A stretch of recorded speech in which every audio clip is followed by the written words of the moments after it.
So welcome, everybody, to the second hour of MindShifters Radio.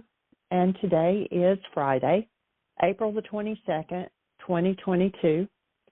And our call-in number is 563-999-3581. And press 1, and that puts you into queue to talk to us. We'd love to hear your comments and questions because that makes this your show. And appreciate you all being patient. I know we've played a lot of pre-recorded shows in the last few weeks, and, we'd much rather be on here talking with you all. It's just been a little bit unpredictable, especially with Dad. And yesterday the facility will take him to the doctors, but then I have to meet them there and then go in with Dad to the doctors, and he had a couple of skin cancers taken off yesterday. Just one more thing added to everything else that's going on for him. And he's not cooperating with physical therapy. I talked to them again yesterday, and they said that, they even little things like trying to get him to sit forward, and he won't do it. And so it looks like a couple more weeks, and then they're going to actually release him, which means Dad will not be having any physical therapy or occupational therapy or anything going on, which concerns me because without somebody making him move and do some things, he's just going to become like a sack of potatoes. So hold the space. Insurance will not pay once they get to the point where they say that there is no improvement.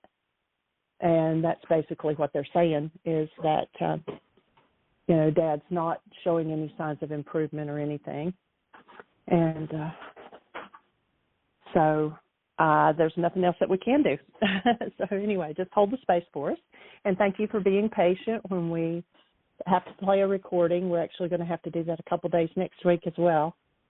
And the times that we are here, we would like for you to call in and talk to us. So, dial that number and press 1. Michael's not in yet, but he'll be in here with us momentarily. I did check, and the app still hasn't been updated yet at Google or iPhone. So those hopefully by Monday. I keep saying that, don't I? But we'll get all of that squared away one of these days, and we appreciate you. And I see Susan has her hand up, so I'm going to turn your microphone on. Hi, Susan. Hi, Jeanie. What news? Wow. It's really, it's like at a loss of, okay, what do we do from here? I guess we just let him exist. That's not living, but how are his emotions? Yeah. Is he anxious, or is he, and his mental capacity coming? I know you started that coconut oil, and I told my young friend whose mother has Alzheimer's, and Michael was talking about diabetes 3. How has that worked for him?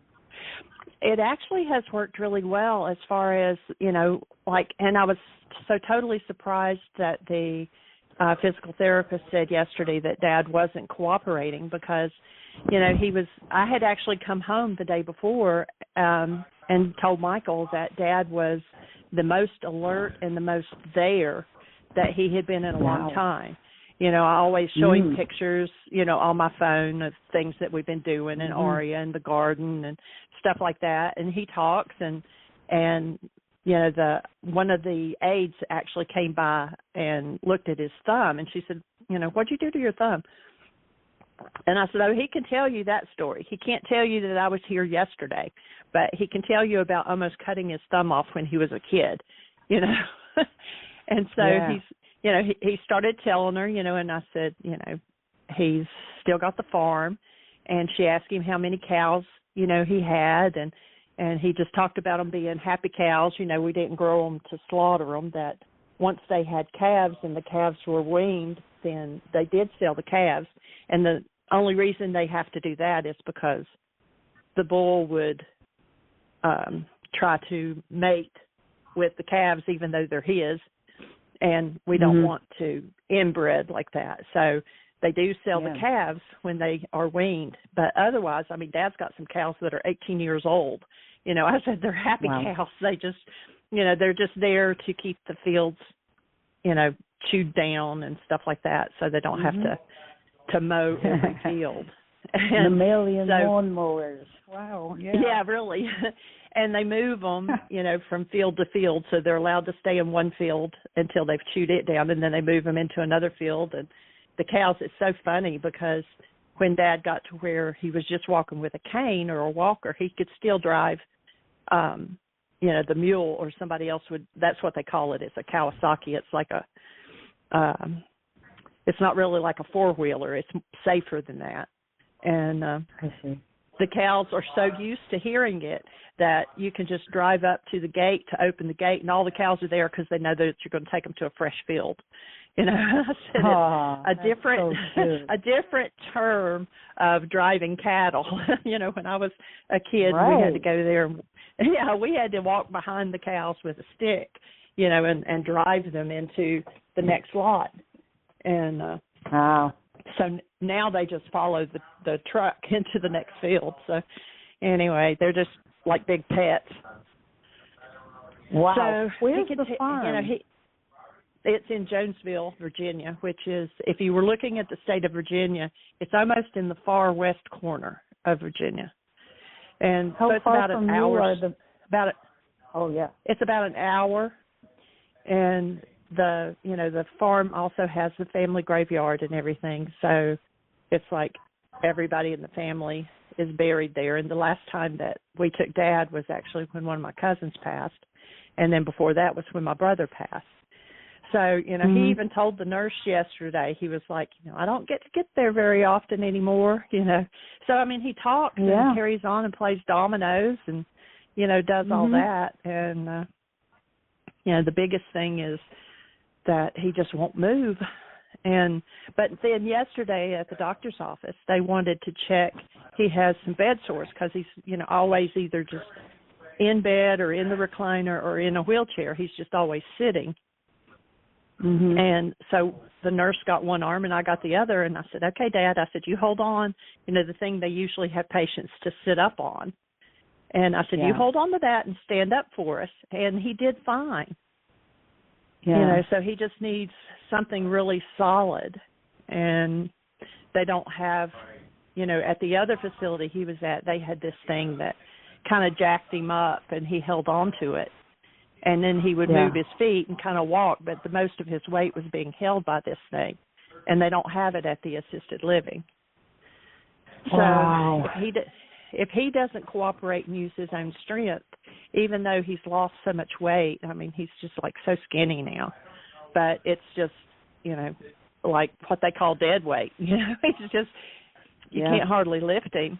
And so, you know, I don't know. So he won't be able to stay at assisted living anymore then, you're saying? He'll be sent home to you. Well, he would go to a nursing home because I couldn't handle him here.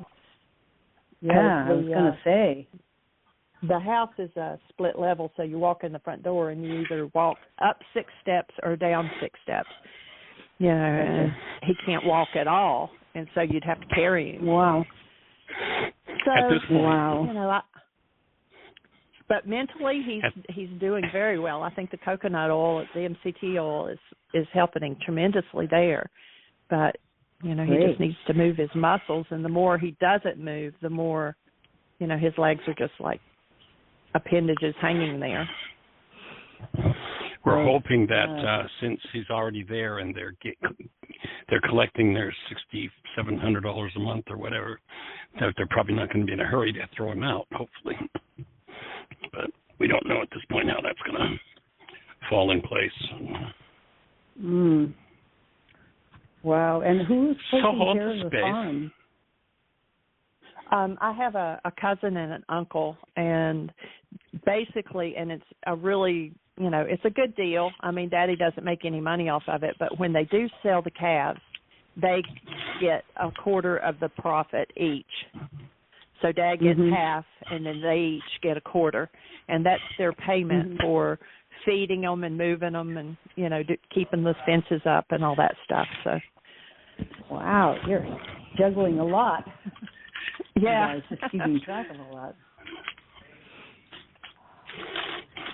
And Jeannie's brother is going to have the farm when Dad leaves, and so he's involved too. He goes down and takes care of things and keeps things on go. And that's when he can. I mean, he's out of town 30 to 45 days, and then he's home for 30 or 45 days, and then he's out of town for 30 or 45. So on the days that he's here or it's actually in Knoxville, south of Knoxville, which is about 2.5 hours away. But he, besides reacquainting himself with his own family, he, tries to make a trip down to see Dad and to see the farm and do what he has to do.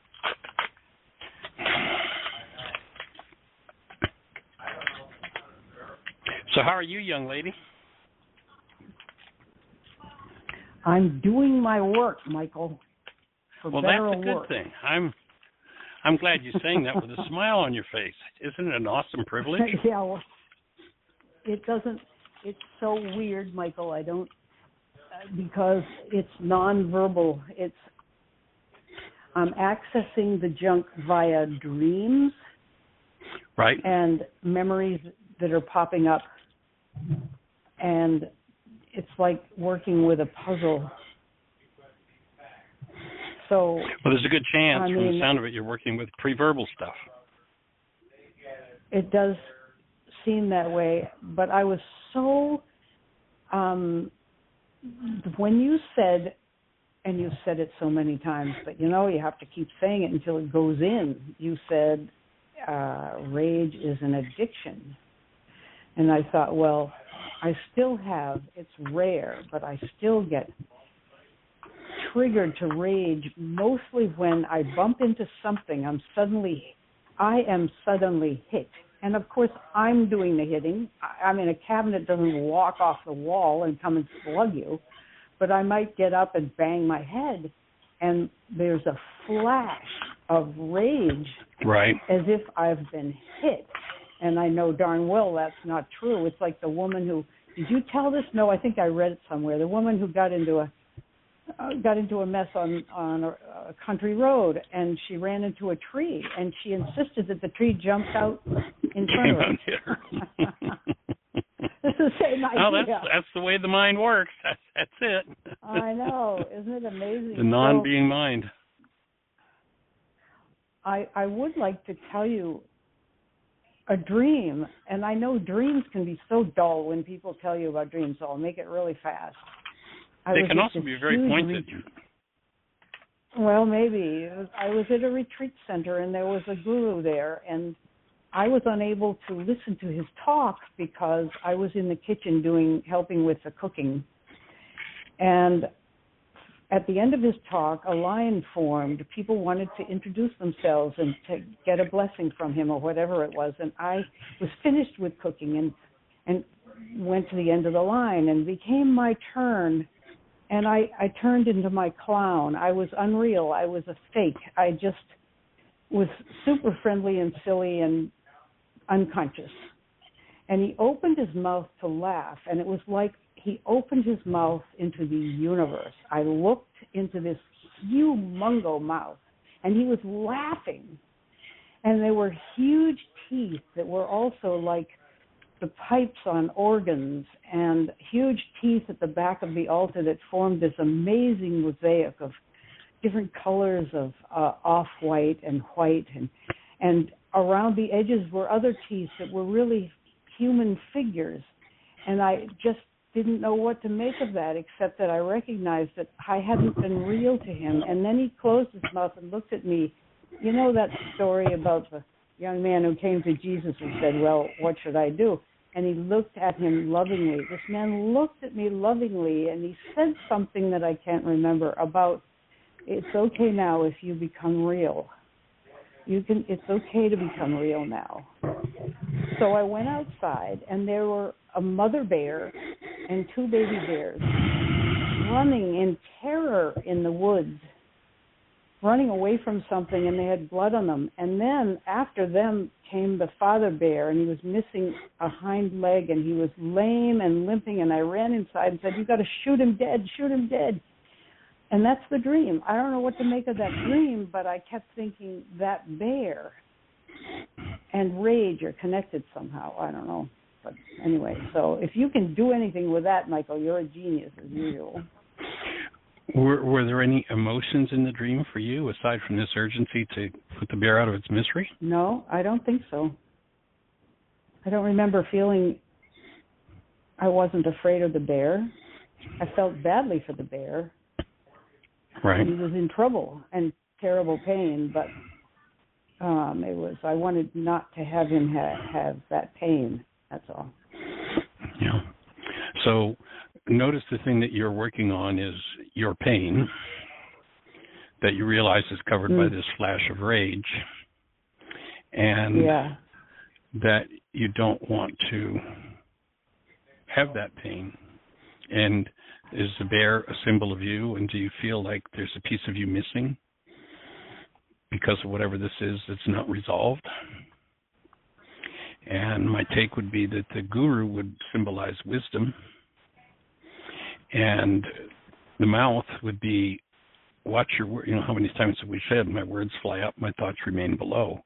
That my words, again, and your pursuit, you know, when I think about the session we did the other day on the show, your pursuit was, how do I find this unconscious dynamic?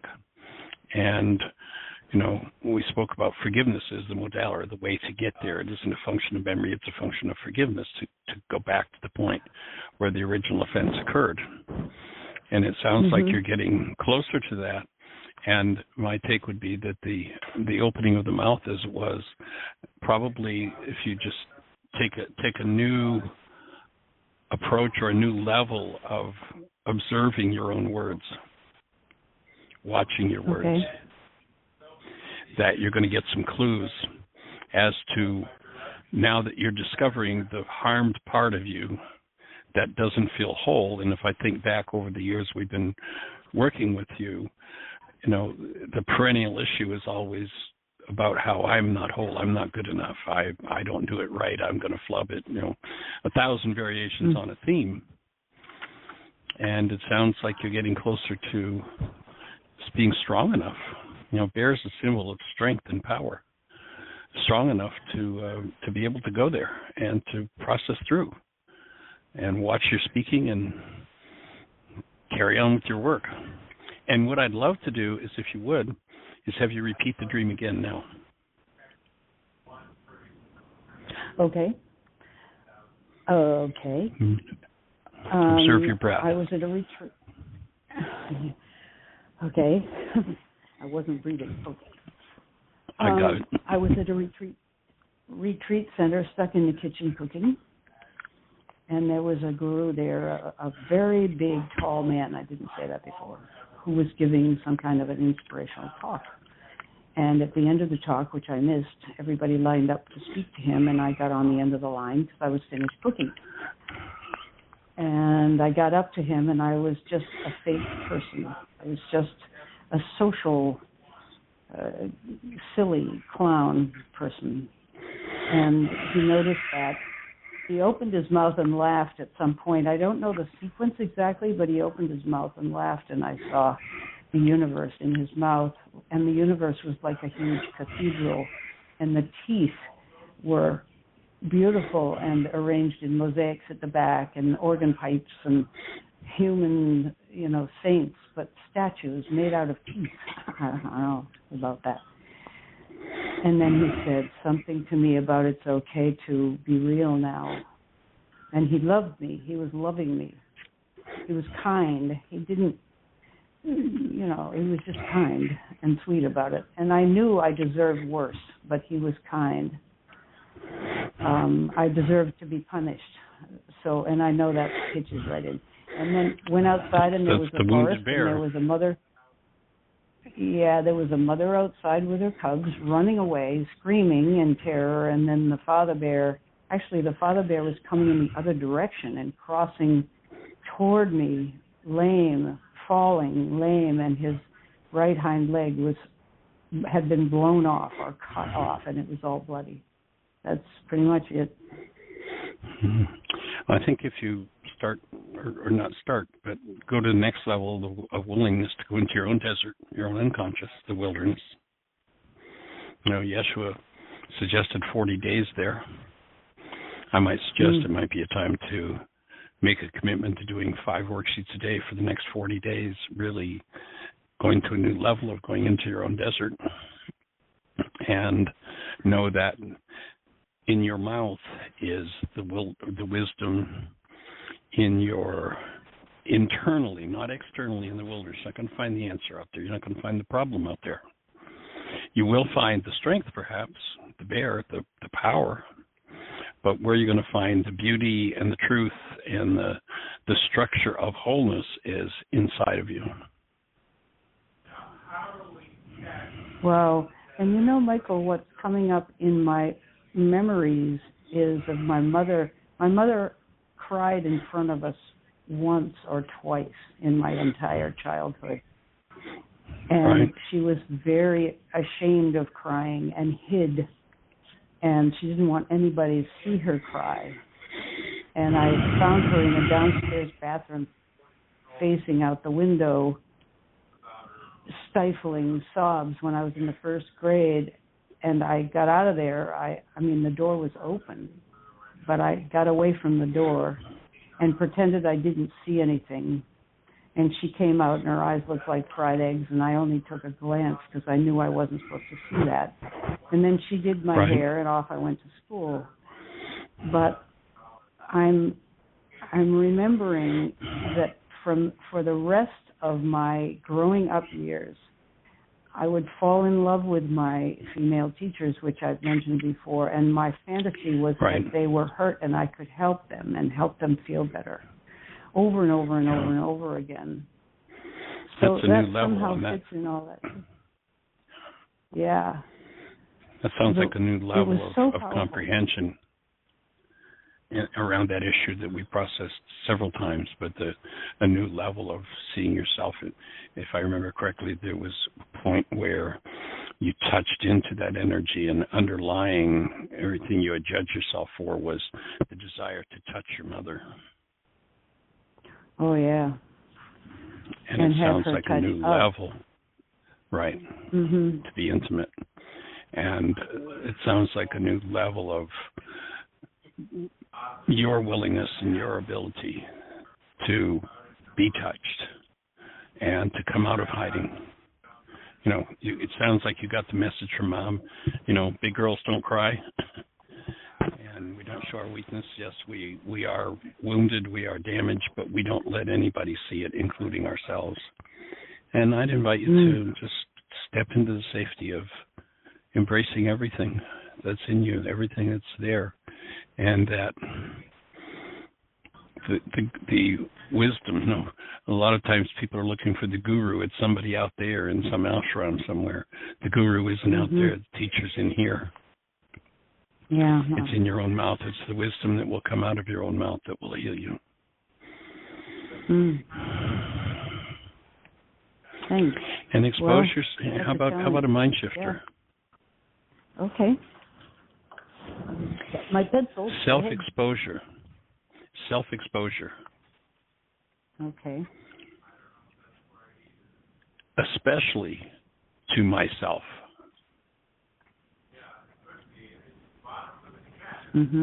Is totally safe and pleasurable.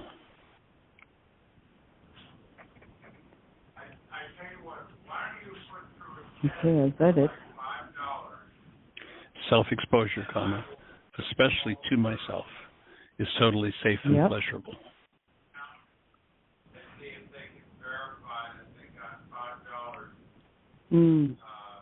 Well, okay.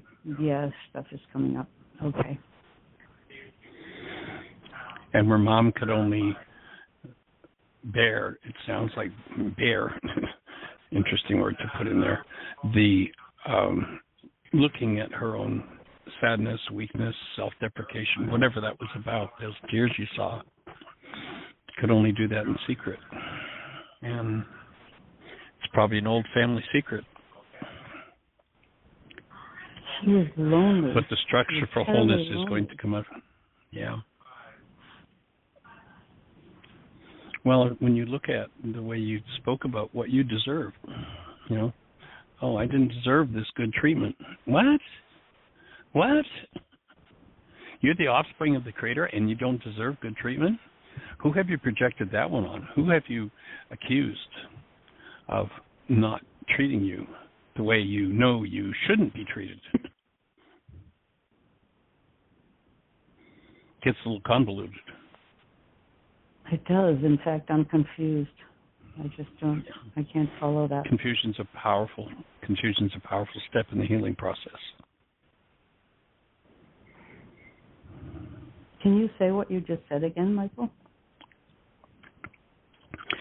I don't know. That was so long ago. But I'll try.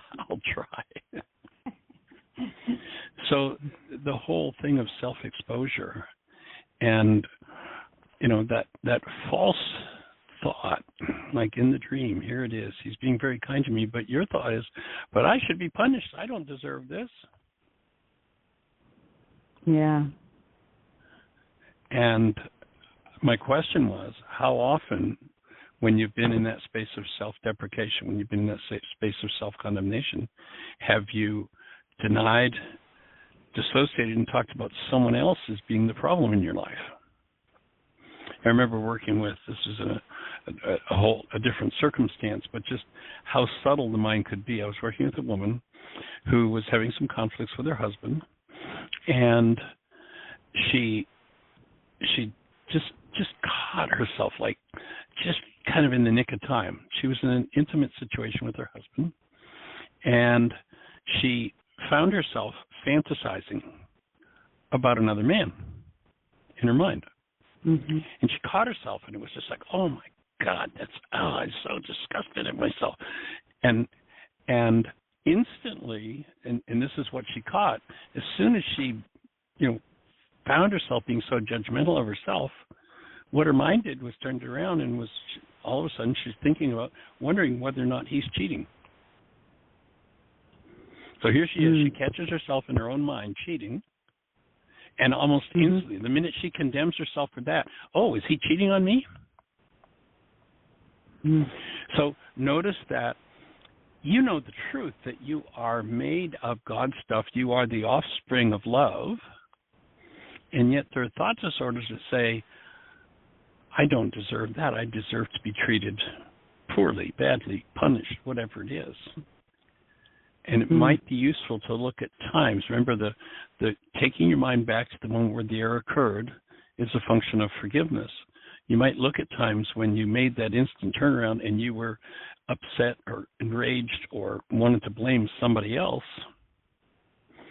Start doing some worksheets on memories like that and see where you go with what does it uncover that's been projected into your brain's image of someone else. In this case, this woman's got thoughts of infidelity, and she totally dissociates from it and projects it into her brain's image of her husband. And, you know, literally, a picture in her mind comes up of, you know, her husband cheating. So have there ever been times when you've been self-deprecating and gone into some form of hostility, that little rage thing that you're looking to clean up? And to look at times when you've projected that on someone and do some worksheets around that, and that may clue you back in, that may key you back into the core of that issue. Does that make sense? It does and it doesn't. I've gone into a kind of a numb state. Sorry. Good. Then breathe. The best thing you do right here is just to breathe, and we'll stop and breathe with you. So let's just let the breath move for a moment or two.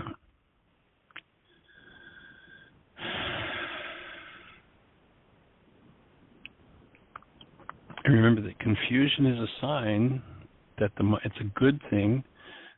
If you're doing the right things, confusion is a sign of healing in process. If I'm pouring truth in and lies come forward, when the two mix and meet, there's going to be confusion. As I keep pouring truth in and dissolving, forgiving the lies, then the confusion will disappear because the conflicting energy has been dissipated. And it's most powerfully dissipated by the active presence of love, and that comes with the breath. So to let whatever needs to come, and to remember to keep your breath moving and hold to conscious, active, present love. When hostility or fear meets conscious, active, present love breathing, hostility or fear is gone. It's going to dissolve. There's the transmutation of the energy.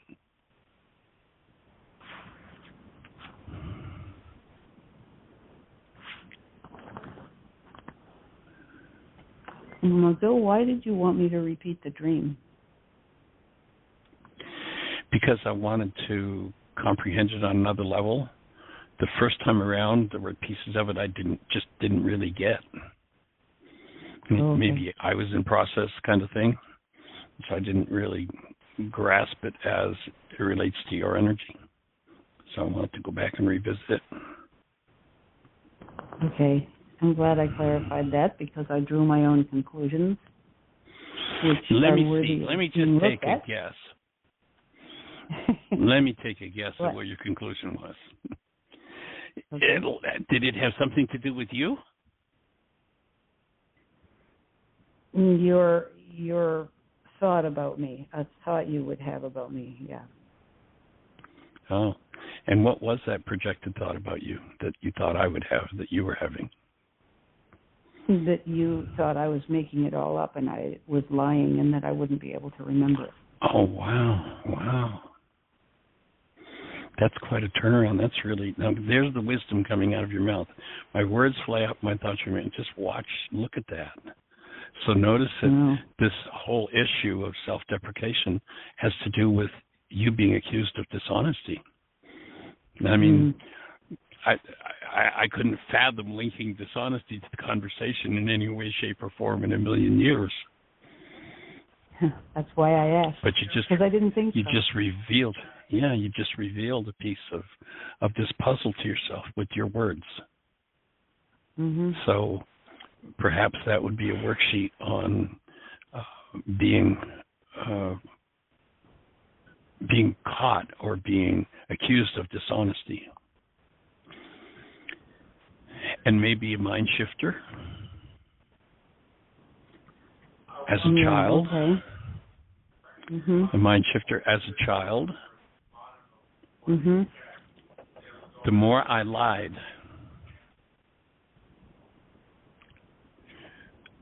the more everyone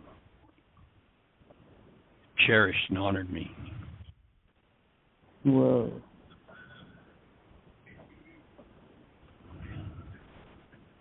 You breathing? No. Thanks for reminding me. Yes, take a breath. So this is probably an important key in the whole process is honesty and dishonesty, or being seen as having integrity.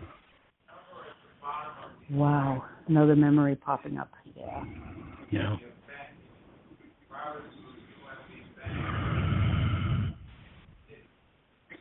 Breathing with you. It all translates into I'm bad. And my grandson Luke, his father called him evil, and he kept asking me, am I evil? Am I evil? There's something going down through our generations. It's so bad. Anyway. Well, probably a great assignment for you would be to really spend time with him and letting your intuition really guide you so that you can open the space to, through the use of words, show him that evil is a thought that doesn't even relate to him as a being, and help to free him of that. It doesn't even relate to him as a being. Okay.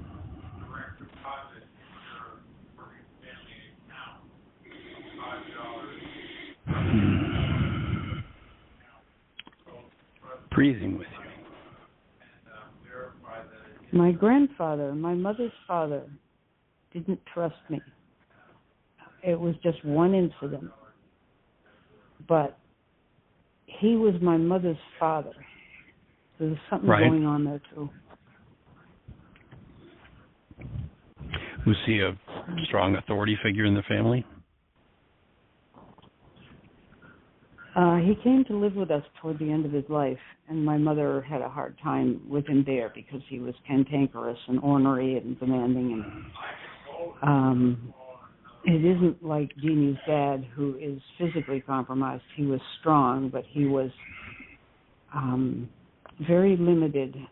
He became like, my mother used to say, he's got hardening of the arteries of the brain. Right. He didn't have what you'd recognize as dementia, but he was very opinionated and judgmental. Hardening of the attitudes. Hardening of the attitudes. And there was only one incident. This is the weird thing. This is what is so amazing about little kids. One thing. One, that's all it takes. Just hurts so much. But, well, and notice that it's not the thing that hurts, it's what your mind did with the thing that hurts. That's where the pain comes from. To think the thing hurts, remember, is denial.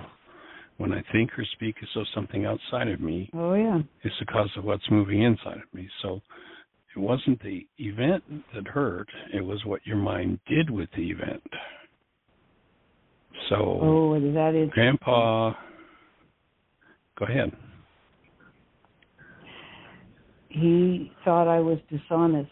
It was a little incident where I was inspecting a lapel pin on his jacket in his bedroom where I was supposed to be taking a nap. And I looked up and the door was open. He was standing in the doorway staring at me as if he knew I was going to steal that pin. And I was just curious. I was a little kid messing around. Sure. But it was like he shot me in the chest. But my thought was, somehow I had no defense. I am a dishonest, bad little kid. And that has a history, doesn't it? If I was secure in myself, maybe I wouldn't even remember that. Yeah, and if he hadn't been a dishonest man, and perhaps the source of that energy genetically for you, things would have been different. I don't know. So in the ideal, no. If a small child investigating something gets that kind of response from a full-grown adult, my offering would be that the full-grown adult has that issue that they're projecting into their brain of the child, or to the child. Mm-hmm. Remember Romans, beware you who judge another, for that in which you judge another, you have been guilty of practicing. Wow, that's amazing. Well, he could have been, I suppose. This never occurred to me. Yeah, but you're right. I understand. So it might be a good space to go into a process with him and have a conversation with him about that. It'd be open space for him to process. Yeah. All right. And it might be a good time to go back and listen to the modeling that Magda did when she did that work around her grandfather. I remember and it back. so well. And open the space, give permission for that sort of communication and process to happen with him.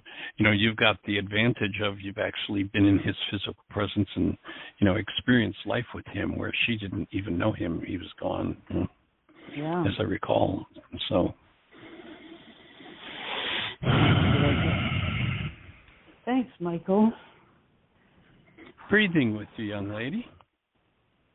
I admire the depth and the level at which you're willing to do your work. It's awesome. It's an inspiration for everybody that listens to build the brain cells and to get the real application of the work and how it really works. So that's awesome.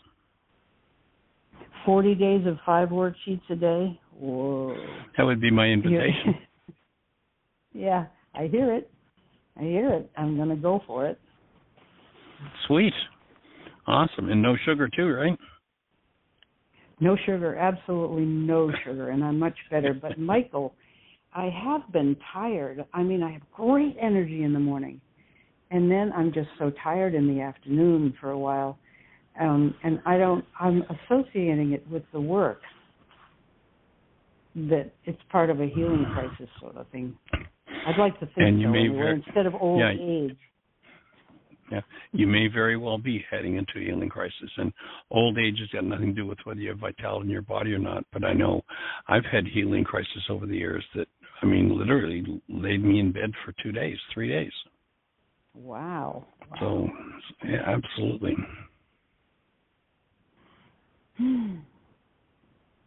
Okay, well, thank you so much. There's a lot. I've taken notes. I've got the whole shebang right in front of me. It might be fun. I think it would be productive if you went back and listened to this dialogue while you had your notes in front of you. I think there'll be some refinements for you. Oh, okay. Okay. Sweet. Nice work, young lady. That's awesome. Listen to archive. Okay. I want to make a little teeny report about my friend with Alzheimer's. We had our Zoom call. Yes. And Alzheimer's is very strange. She kept clapping and rocking back and forth and laughing at whatever we said, as if she was taking part and understood. But some of the things we said weren't funny.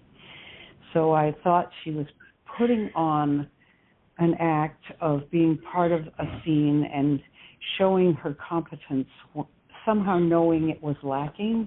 I'm just imagining, because I don't understand about Alzheimer's. She won't speak. The only word she said was yes at one point, and we all noted it and said, wow, you said a word. But on the other hand, she couldn't say anything or wouldn't. So we all told about our lives and showed pictures on the screen share of ourselves in college and then our families and various things. And her young son, and Jeanie, this is for you, because her young son has taken charge of her, and she's living in a memory care unit, but he has her over 2 or 3 days a week for the day, and he watches out for her. He's a young father with a 1-year-old child and a career, and he's working from home. And he was mentioning, without great emotion, saying, I've been feeling great pressure about taking care of my mother. There's a lot of responsibility on me in my life. And I have to go out sometimes for a couple of hours and go. He's a professional skateboarder, interestingly enough, and a professional in other ways. That's where he earns his living. But he's been on films as a skateboarder. Very agile young man. And I sent him the news about your coconut oil, Michael, and how he should try it. He doesn't answer emails. It's like they're too heavy while he's on the Zoom calls. He's very open. But I wanted to say to Jeanie, as I said to him in a subsequent email, I said, take care of yourself. Take care of yourself. Give yourself time. Don't go visit your mother all the time. She may not even remember. How much does she know? Is it okay? It's okay if you take time for yourself. And I'm saying that to Jeanie because I have a feeling Jeanie's going to clutter up her thinking in her house with more worrying. Yeah, I'll tell you what, I spend a lot of time encouraging Jeanie, so thank you for supporting me in that, in taking care of herself. Like 2 days ago when we went out to the garden and she overdid it by a big, by a lot. Mm-hmm. So I said, well, why don't you call a chiropractor this morning and go get an adjustment to get that taken care of. She's been working through some stuff with her neck, and she did. It's like, yes, good work, honey. And on the way back, she stopped and they loaded a 50-pound bag of a nutrient for the garden in her car. And when I got out to the car to help unload, she picked it up. Now, here, she had taken it, some of the plants, and overworked herself, overloaded her body, had to go to, and an hour later, she's hauling a 50-pound bag. So I'd support you encouraging her on another level to go, oh, this means I actually take care of my body and myself. Right, sweetie? Right, sweetie? Yep. Good. Are you breathing? Yes, I am. Oh, good. Well, I'm breathing with you, sweetheart. Jeanie, you're a good egg, Jeanie. And what you were saying also about, telling him he didn't have to go see her every day. I have started taking one day a week that I do not go see Dad. And I really have to do some work around feeling guilty about not going to see him. But I have been doing that. One day a week, big deal, Jeanie. I know. You're good, though. I know what you mean. Yeah. Okay. Holding the space.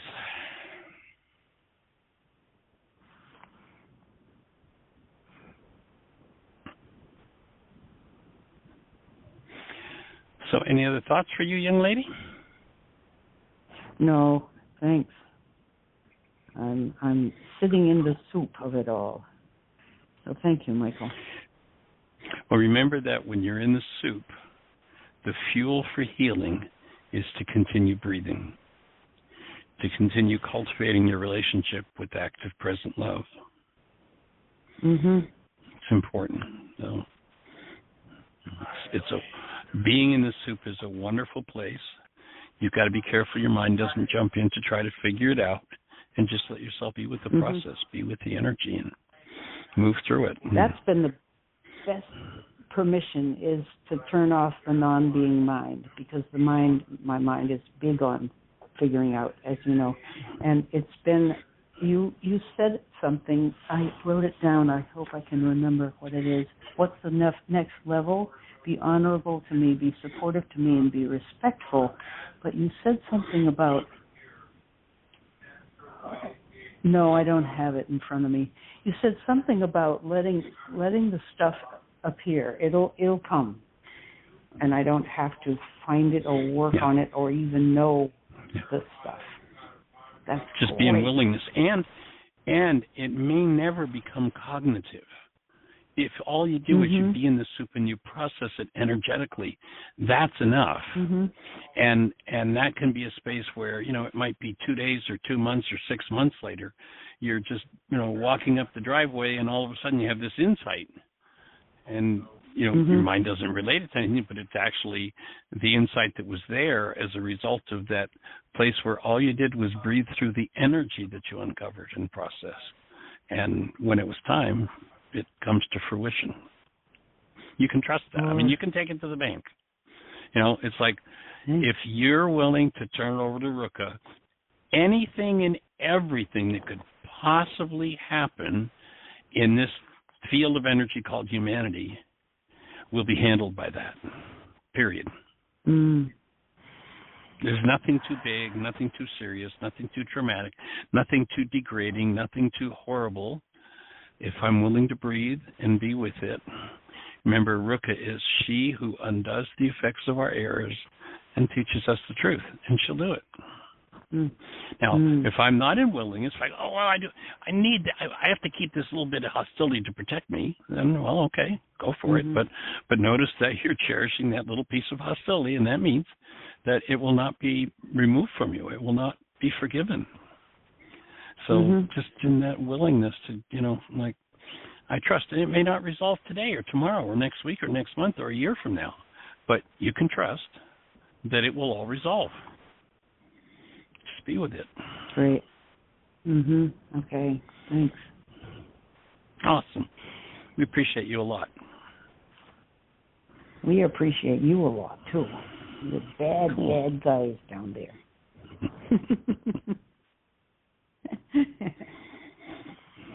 All right. Thanks, Michael. All right. Holding the space for you. Thanks. Lots of love. Take care. All right. Well, Miss Jeanie, any other thoughts for you, sweetie? No. That's all I can think. So do we have anything happening in the chat room or anybody in the phone queue with a hand up? Well, somebody's out there that's got to have, after the depth that Susan just went, and the agility with which she went there. And, I think the wounded bear is getting healed, and, stepping into the wilderness is an important place to go. And the wilderness, of course, is a place where you can't figure anything out. You got to just give up figuring it out. You have to be with it. And so thank you for that modeling, Susan. What a gift to give to everybody. But I can't imagine it doesn't leave somebody with some thought, some question, well, what about? Or so if you're out there in listener land and you're on one of those stations where we can't see you, our call-in number is 563-999-3581. If you call that number, you'll be listening to the show directly. And then if you push 1, through the magic of technology, that will raise a hand in the control panel, and Jeanie will know that you want to have a conversation with us. And we'd love to have a conversation. That's why we're here. So push 1. I know the thoughts in your mind. I know the questions there. And if your voice is like, oh, my voice will be shaky. Okay, can you make it okay if your voice is shaky? Just share what you have to say. Then go for it. Oh, but I don't want to reveal myself. Well, give us a fake name. I don't care. Doesn't matter. How can we support you? What's on your mind? What's moving in you right now that you could use some support with, that you could use some clarification with in relationship to these tools? And, of course, if you're not using the tools, especially the forgiveness tool, I mean, it's literally for me, day by day, I'm realizing the import and the power of that tool that was given to us 2,000 years ago called forgiveness, and how it has absolutely nothing to do with this whole Greek mythology around forgiveness, that's just pure silliness, that I'm going to let you off the hook for what's moving inside of me, as though what's moving inside of me is really caused by you. Again, that thought that I shared the other day, this is a life changer. What's moving inside of me is moving inside of me. Notice we've been given a culture, a language of how it's all about you made me mad, you made me sad, you upset me, you disturbed me, you. And that leads to, literally, when we live in that language, when we live in that thought structure, and it's been going on in every one of our generations for a long time, literally the mind has to follow those instructions and generate a construct called perception. A construct called perception is nothing more than a construct. You have never seen anything with your eyes. You will never see anything with your eyes. Nobody has ever seen anything with their eyes. That's all a lie. The eye is a one-way valve. Information comes in. It's a receiver. You can't see out through the receiver. Light energy comes into the eye. Information is carried by that light energy. Whatever the information is in that light energy resonates content in brain cells. And the brain cells that fire produce this construct called perception. And we get pictures. The mind energy that you hold literally is converted to a picture in the mind. And we say, well, look what I see out there, as though it's out there, and it's not. Something is out there, but it's not what you see.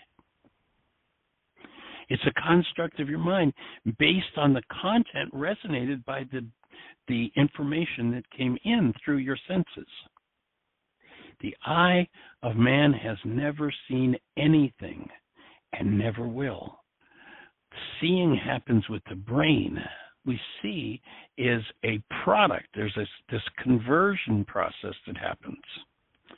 You'll remember a few years ago, we used to live in a world where television, tell us a picture, was all done digitally, or pardon me, as analog images. In other words, channel 2, channel 4, channel 6, each station had their own carrier wave. That was the identifying channel.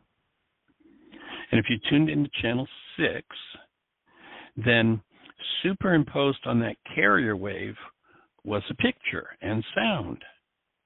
And your TV decoded the picture and sound. Now, if you look inside the wires, there's no picture or sound there. It's all just vibration. But your television set took that analog picture and sound and converted it to something you could see and hear on your television. And you remember a few years ago, in its great wisdom, the FCC decided that analog was going to go the way of the dinosaur. It's gone. You're not allowed to broadcast analog television anymore. It's all become digital. And you might remember when that happened, and the government said, you got to keep people in that brainwash. The government said, well, if you don't have a digital TV, we will buy you a converter box that you can hook up to your old TV, a digital converter. The government paid for people to have digital converters so they could keep them hooked on that TV. And what was the difference? Well, once they stopped superimposing the picture and sound through an analog image, analog just means a picture. It was digital. It's information. And so they now, same carrier wave as channel 6, but they superimpose a digital set of information that contains the picture and the sound. And you had to be able to convert that. If you didn't have a converter, the government would buy you a converter box. Well, guess what? Your brain is a converter from digital to analog. Your brain, information, thoughts, words are all information. Information that comes in through your senses. That's information. And whatever information is resonated in you by what's going on in your world, that energy moving in you in response to what's going on in the world, your mind has an analog to digital converter. Pardon me, a digital to analog converter. In other words, the digital information, the thoughts that are moving you, are literally going to be transformed into a visual picture. And whatever it is that you hold as your thought, your construct, your perception, is that. And if you're working with A Course in Miracles, go back and read the passage where it says, you made that world of perception up to take the place of what the Creator gave you. So we nullify the truth of what the Creator actually has given us by living in a world of perception.